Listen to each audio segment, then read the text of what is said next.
విద్యుత్ కోతల విషయంలో రైతుల ఆందోళన సబబేనని తెలంగాణ హోంమంత్రి నాయని నరసింహారెడ్డి అన్నారు. ఆందోళన చేసే రైతులపై పోలీసులు లాఠీచార్జీ చేయవద్దని ఆయన సూచించారు. సంవత్సరం ఓపిక పడితే రైతులకు 24 గంటల విద్యుత్ సరఫరా చేస్తామని మంత్రి తెలిపారు.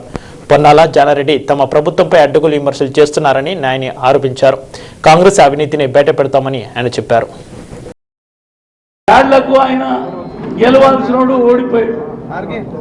ఇదే మొదలు వస్తే 100% గెలిచేటం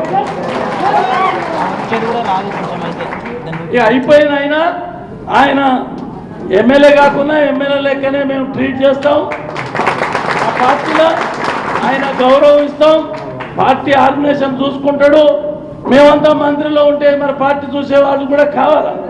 కాబట్టి అటువంటి కార్యక్రమం ఇచ్చి మరి ఆయనకు సత్కారం చేసేటువంటి కార్యక్రమం పెద్ద ఆయన తీసుకుంటాడు. కేసీఆర్ గారు ఏ విధంగా చేస్తాడు తప్పకుండా.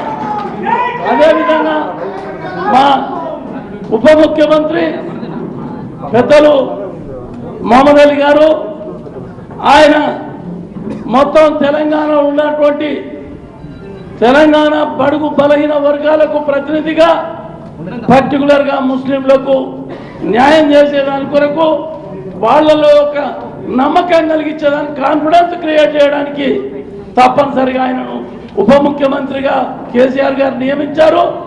బ్రహ్మాండంగా చాలా కార్యక్రమాలు ఆయన ముస్లింల గురించి 12% రిజర్వేషన్ కొరకు కమిషన్ అపాయింట్ అయింది. ఆ కమిషన్ తెలంగాణ 10 జిల్లాలు తిరిగి రిపోర్ట్ ఇచ్చి ఇది